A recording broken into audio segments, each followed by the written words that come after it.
इस कहानी के शुरू होते ही हम एक साइंटिस्ट को देखते हैं जो कि एक पपेट बना रहा था। इन पपेट्स को बनाते हुए वो इनके अंदर कुछ मशीन्स फिट कर देता है, ऐसी मशीन्स जो रोबोट्स को बनाने के काम आती हैं। पपेट को कंप्लीट करने के बाद वो उसे एक मशीन से अटैच करके लटका देता है, जिसके बाद उसने इसी मशीन के साथ एक ऐसा गैजेट कनेक्ट करता है जिसके कुछ खास सिंबल्स में से एनर्जी निकलने पर ये पपेट जिंदा होकर नीचे गिर जाता है। पपेट अपने आप को चलता फिरता देखकर हैरान था। यहीं करीब वो उसी मरे हुए साइंटिस्ट को देखता है जिसने उसे बनाया था। वो इर्द गिर्द देखता है, यहाँ कोई नहीं था। वो आगे बढ़कर जब एक खिड़की खोलता है तो यहाँ से हमें दुनिया का तबाह हुआ मंजर दिखाई देता है। वो अब इस घर से बाहर निकलता है और इस जगह में घूमने लग जाता है और ऐसे उसे अपने ही जैसा एक पपेट यहाँ मिलता है। उसके पीछे नंबर 2 लिखा था, यानी उसका नाम नंबर 2 था और खुद इस पपेट का नाम नंबर 9 था। इस टाइम नंबर 9 कुछ भी बोल नहीं पा रहा और नंबर 2 के चेक करने पे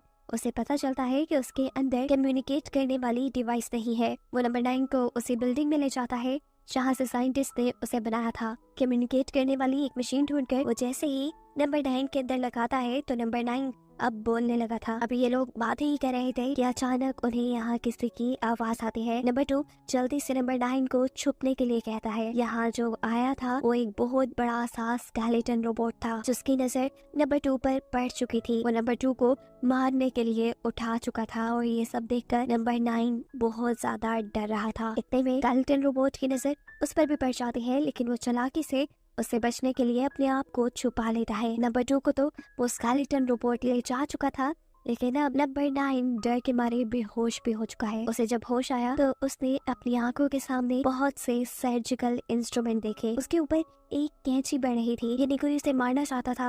वो जल्दी से इस कैंची को साइड पे करके उठ जाता है। वो देखता है कि उसके सामने नंबर 5 नाम का एक पपेट था जो उसे मारना नहीं चाह रहा था, बल्कि वो तो उसका इलाज कर रहा था। इससे पहले कि दोनों बातें करते, यहाँ गुस्से में इन पपेट्स का लीडर आ जाता है जो नंबर 5 से बहुत ज्यादा गुस्सा है क्योंकि वो उनकी इस सेफ स्पेस से निकलकर नंबर 9 को बचाने के लिए बाहर चला गया था और ये उनके रूल्स के खिलाफ था। वो लोग यहाँ से बाहर क्यों नहीं निकलते थे, यहाँ खतरा कैसा था? नंबर 9 के इन सवालों के पूछने पर लीडर उसे बाहर लेकर जाते हैं और बताते हैं कि काफी सालों पहले इंसानों और रोबोट्स के दरमियान में एक जंग हुई, जिस जंग में इंसानों के साथ साथ की दुनिया भी बिल्कुल तबाह हो गई। रोबोट्स भी ज्यादा नहीं बचे और जो कुछ रोबोट्स बचे वो अब हम पर हमला करते हैं। इसके बाद वो नंबर 9 को एक चार्ट दिखाता है जिसपे नंबर्स लिखे हैं। ये नंबर्स नहीं है, असल में पपेट्स के नाम है और जिस पपेट को स्केलेटन रोबोट मार देता है उसके ऊपर लीडर क्रॉस का निशान बना देता है। ऑलरेडी 2 पपेट्स को वो रोबोट मार चुका था और अब लीडर नंबर 2 के ऊपर भी क्रॉस लगा देता है क्योंकि लीडर को लग रहा है कि नंबर 2 को भी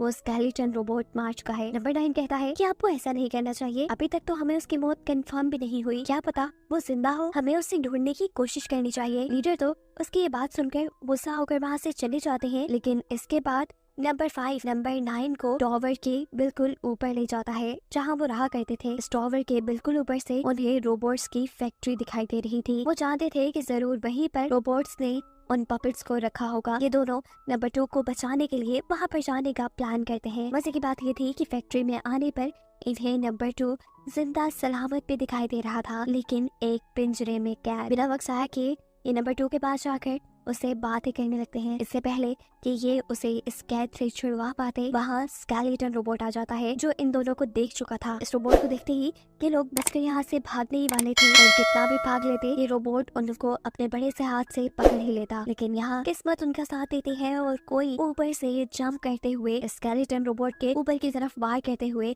उसकी गर्दन को उसकी बॉडी से अलग कर देता है, जिससे इन सब की जान उस रोबोट से बच जाती है।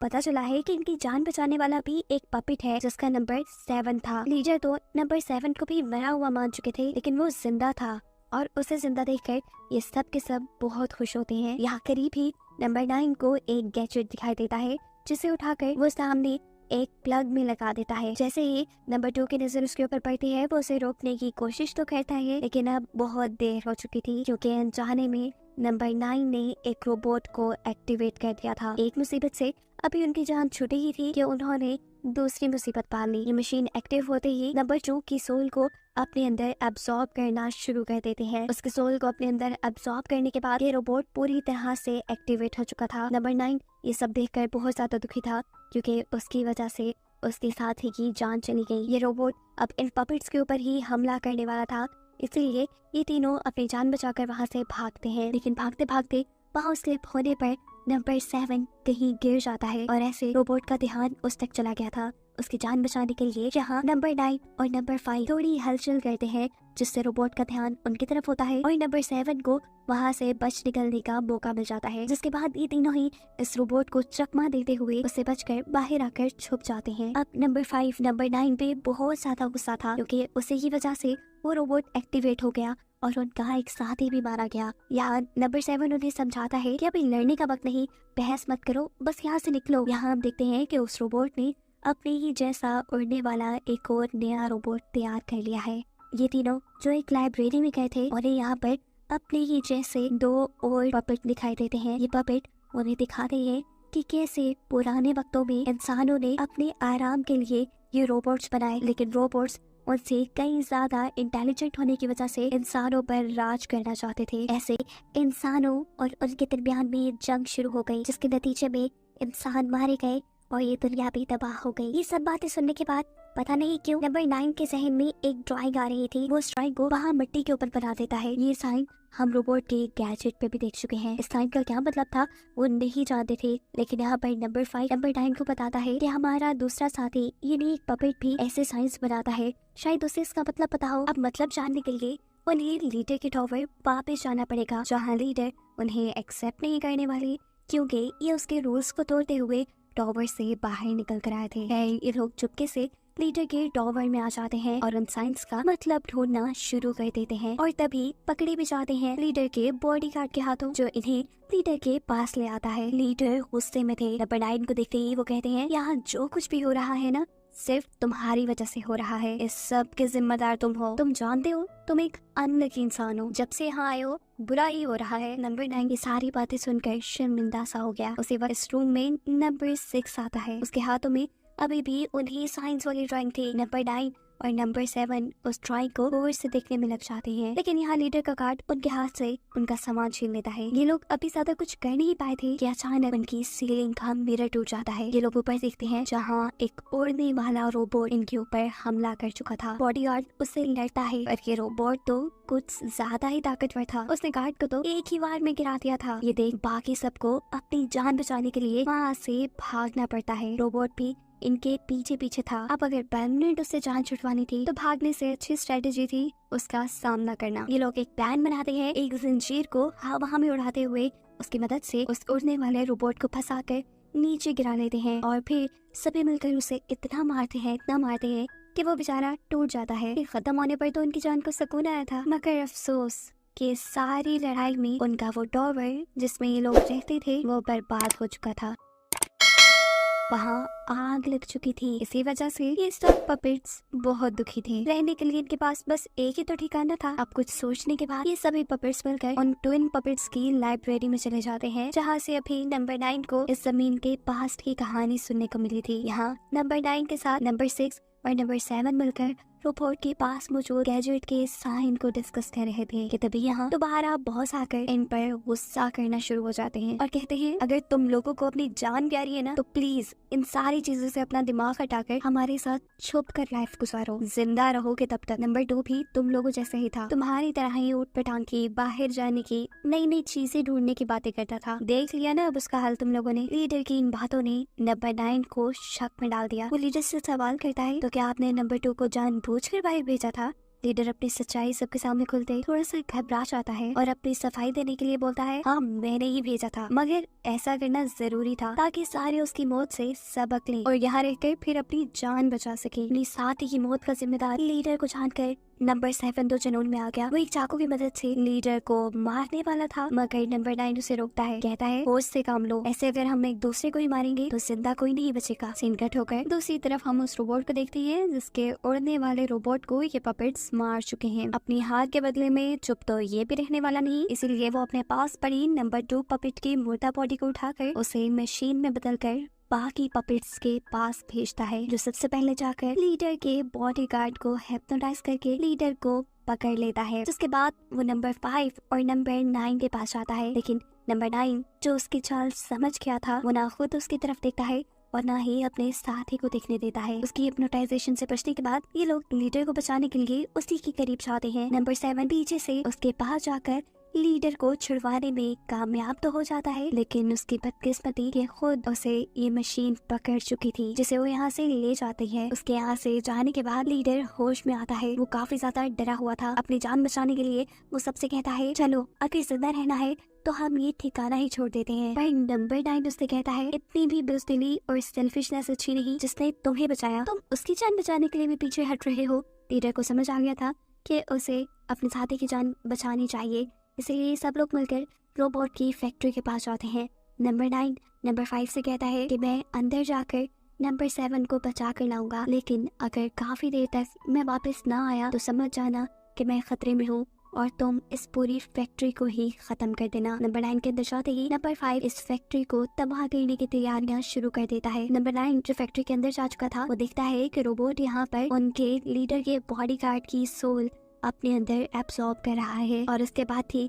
नंबर 7 की बारी, जो देखकर नंबर 9 घबरा जाता है। उसकी जान बचाने के लिए नंबर 9 एक रस्सी को किसी चीज के साथ बांधकर नंबर 7 की तरफ फेंकता है और उस रस्सी से नंबर 7 को अपने करीब खींचकर उस रोबोट से बचा लेता है।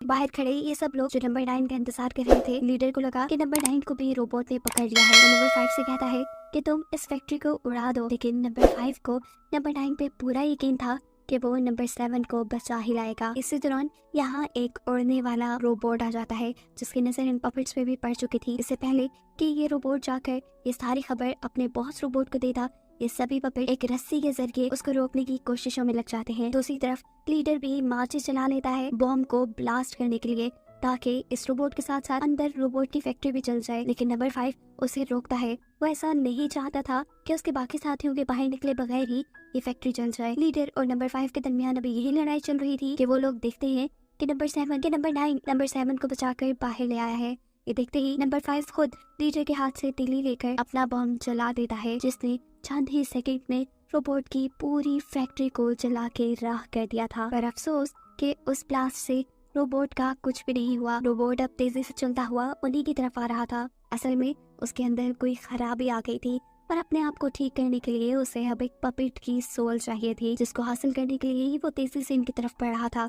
सभी पपेट्स के सामने वो नंबर 5 को उठाकर उसकी सोल एब्सॉर्ब कर लेता है और ये देखकर सब डर जाते हैं। ये लोग भागते हुए एक टूटे हुए ब्रिज के ऊपर चढ़ जाते हैं, जिनके पीछे रोबोट भी था, लेकिन वो इस टूटे हुए ब्रिज में फंस जाता है। पपेट सारे आगे निकल जाते हैं, पर बदकिस्मती से यहाँ रोबोट के हाथ नंबर 6 लग जाता है, जिसकी सोल भी अब वो एब्सॉर्ब कर चुका था। भागते भागते नंबर 9 आ चुका था उसी फैक्ट्री के अंदर जहाँ पर साइंटिस्ट ने उसे बनाया था। यहाँ नंबर 9 को बहुत से पेजेस के साथ एक बॉक्स मिलता है, जिसे खोलने पर उसके अंदर से साइंटिस्ट का होलोग्राम निकला, जिस होलोग्राम में साइंटिस्ट उसी सिंबल वाले गैजेट के बारे में बता रहे थे। उस गैजेट का नाम था सोल गैजेट, जिसे साइंटिस्ट ने तो किसी अच्छे मकसद के लिए ही बनाया था, लेकिन वो जानते थे कि कोई भी इस गैजेट का गलत इस्तेमाल भी कर सकता है। उन्होंने खुद इस सोल गैजेट की मदद से अपनी सोल के 9 हिस्से करके इन छोटे छोटे पपेट्स में डाल दिए। उन्होंने जब आखिरी गैजेट नंबर 9 बनाया और अपनी सोल का आखिरी हिस्सा उसके अंदर डाला तो वो फौरन ही मर गए। साइंटिस्ट बताते हैं